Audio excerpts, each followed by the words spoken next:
दीपावली पर अलग अलग उपायों का बड़ा महत्व होता है। ऐसे में अगर आप अपने घर से दरिद्रता को दूर भगाना चाहते हैं, अगर आप चाहते हैं संपन्नता मिले, तो तिजोरी में कौन सा खास चीज आप रख सकते हैं? बहुत अचूक सा उपाय है जो पंडित जी आपको बताने वाले हैं। पंडित जी, कौन सा उपाय है, क्या करें? वैसे दीपावली पर तो बहुत सी चीज़ें होती हैं जो आपको अपने घर में रखने से फ़ायदा मिलेगा, लेकिन कुछ चीज़ें ऐसी हैं जैसे दीपावली की रात माँ लक्ष्मी की पूजा में कमल का फूल स्थापित करके उसकी भी पूजा करनी चाहिए। पूजा के बाद एक लाल कपड़े में कमल का फूल बांध करके अपनी तिजोरी में रख लीजिए और कम से कम इसे 2-3 दिन तक पड़ा रहने दीजिए। इससे भी आपके यहाँ धन का संकट समाप्त होगा, इससे भी आपका जीवन खुशहाल होगा। जय माँ विंध्यवासिनी। और अगर जीवन में धन से जुड़े संकट का किसी भी प्रकार से आप सामना कर रहे हैं, तो इससे मुक्त होने के लिए दीपावली पर तिजोरी में क्या रखें, ये बड़ा अचूक उपाय है। पंडित जी आपको बताने वाले हैं। पंडित जी, क्या करें? देखिए, दीपावली की रात माँ लक्ष्मी और श्री गणेश का पूजन करते समय शंख की भी पूजा की जाती है, खास करके दक्षिणावर्ती शंख की।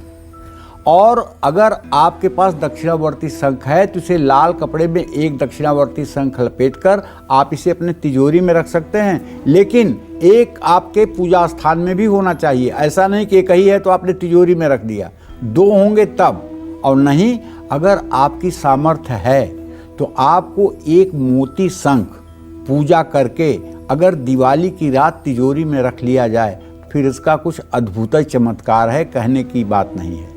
मोती शंख थोड़ा दुष्प्राप्य है, मिलना इसका कठिन है, लेकिन मोती शंख अगर ओरिजिनल मिल जाए और ये दिवाली के दिन तिजोरी में रख लिया जाए तो वैभव की कभी कोई कमी नहीं होगी। जय माँ विंध्यवासिनी।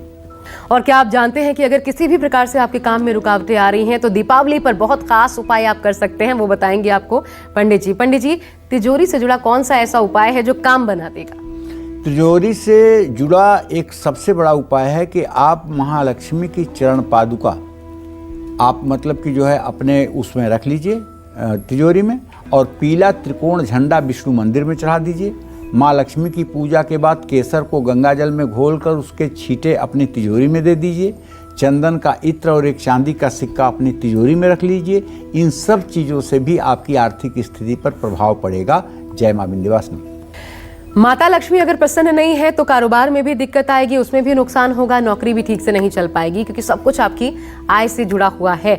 ऐसे में दीपावली पर इससे भी जुड़ा खास उपाय आप आजमा सकते हैं। पंडित जी, तिजोरी से जुड़ा वो कौन सा उपाय है जो इसमें भी अचूक साबित होता है? देखो, तिजोरी के साथ साथ एक और उपाय बताना चाहूँगा आशा। आज सभी लोगों को ईमानदारी से अपने हृदय पर हाथ रख करके अपने घर से सारी ऐसी चीज़ें निकाल बाहर करना है जिसे आप भविष्य में प्रयोग नहीं करेंगे। वो चाहे टूटे हुए जूते चप्पल हों, चाहे बंद हुई घड़ियां हों, चाहे टूटे हुए बर्तन हों, और चाहे न यूज में आने वाले कपड़े हों, सब घर से निकाल करके एकदम निष्ठुरता के साथ उसको बाहर करिए और नेकी घर में ले जाके रख दीजिए। और दूसरी बात ध्यान रखिए कि माँ लक्ष्मी की कृपा पाने के लिए 11 नारियल आप लक्ष्मी मंदिर में चढ़ा सकते हैं।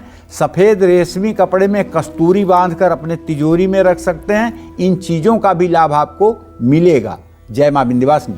अच्छा पंडित जी, कुछ और खास बातें जो मैं जानना चाहती हूँ कि जब हम लक्ष्मी गणेश की पूजा करते हैं दीपावली की रात, तो उस दौरान हम सिर्फ उन्हीं की पूजा कर रहे होते हैं, तो सिर्फ लक्ष्मी गणेश की ही उपासना होनी चाहिए या फिर जो अन्य देवी देवता हैं उनका भी आवाहन हो जाता है उनकी उपासना से, जब आप उनको आवाहित करते हैं उसके माध्यम से, या कुछ गलतियां हम कर रहे होते हैं उस दौरान, उस पूजा के दौरान? क्या होना चाहिए, नियम क्या कहते हैं? देखो, ऐसा है जैसे मतलब कि शिवरात्रि पर जो मतलब शिवरात्रि के मुख्य देवता होते हैं वो भगवान शिव होते हैं। रामनवमी पर मुख्य देवता भगवान श्री राम होते हैं, ठीक है। उस नवरात्रों में मुख्य माता होती हैं। उसी तरह से दिवाली पर जो है लक्ष्मी और गणेश ये मुख्य देवता हैं। लेकिन इसका मतलब नहीं कि केवल आप लक्ष्मी गणेश की पूजा करेंगे।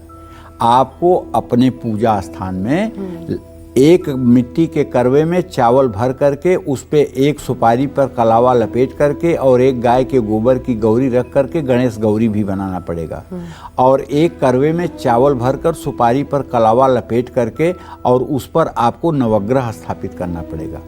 एक मिट्टी के कलश में जल भरकर उसके ऊपर पंच पल्लव लगा करके और मिट्टी के करवे में चावल भर करके और उसके ऊपर एक नारियल लपेट करके आपको रख करके वरुण कलश की स्थापना करनी पड़ेगी और तब चौकी के ऊपर लक्ष्मी गणेश की तो स्थापना पंडित जी इतने करनी तो नियम नहीं आते किसी भी आप इंसान को। देखिए, अक्सर लोग होता क्या है कि अपने घरों में पूजा करने के लिए किसी न किसी ब्राह्मण को बुलाते हैं, ठीक है, और जो लोग नहीं बुला सकते हैं उनको इतनी स्थापना करने की जरूरत भी नहीं है। तो आप दीपावली की शाम को ब्रह्मांड में लक्ष्मी पंचायतन का आगमन होता है। श्री विष्णु, इंद्र, देव, कुबेर, श्री गजेंद्र और लक्ष्मी इस पंचायतन के तत्व हैं इनके। दीपावली की रात माँ लक्ष्मी के साथ साथ आपको भी इनकी पूजा करनी चाहिए।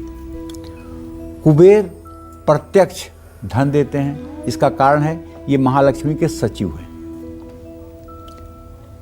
और धन का संग्रह भी कराते हैं, इसीलिए इन्हें कोषाध्यक्ष कहते हैं। किसके कोषाध्यक्ष हैं? जगत जननी जगदम्बा माँ महालक्ष्मी के सचिव हैं, सचिव। अगर आपके पास पैसा कमाने की कला तो है लेकिन इसको बचाना नहीं जानते हैं तो आपको कुबेर देवता की उपासना जरूर करनी चाहिए। गजेंद्र, जो हाथियां लक्ष्मी जी के साथ आपको दिखाई देती हैं, वो संपत्ति और धन को लेकर के निश्चित रूप से आपके जीवन में चमत्कार करते हैं। इंद्र ऐश्वर्य और संपत्ति प्रदान करने वाला देवता है, इंद्र की भी पूजा होती है। विष्णु सुख और संतुष्टि देते हैं। माँ लक्ष्मी इन सभी सुखों को प्राप्त करने के लिए ऊर्जा प्रदान करती हैं। तो ये पंचायतन इन 5 देवताओं की भी पूजा होनी चाहिए जो मैंने आपको बताया। अगर आप अच्छे से और पूजा करना चाहते हैं तो आपको कुबेर यंत्र भी स्थापित करना चाहिए, श्री यंत्र भी स्थापित करना चाहिए। हो सके तो लक्ष्मी की चरण पादुका भी पूजा स्थान में स्थापित करना चाहिए। अगर आपको मिल जाए तो 11 गोमती चक्र भी अपने पूजा स्थान में रख लीजिए, 5 कौड़ियाँ भी अपने पूजा स्थान में रख लीजिए। और इन सब का पूजा करने के बाद अगर आप इन्हें अपने तिजोरी में द्वितीया के दिन रख लेंगे तो निश्चित रूप से आप पूरे साल माला माल रहेंगे। लक्ष्मी सूक्त, श्री सूक्त या अष्टलक्ष्मी का जो मंत्र है वो जरूर करना चाहिए। इससे निश्चित रूप से मनोकामना पूरी होती है। जय मां विंध्यवासिनी।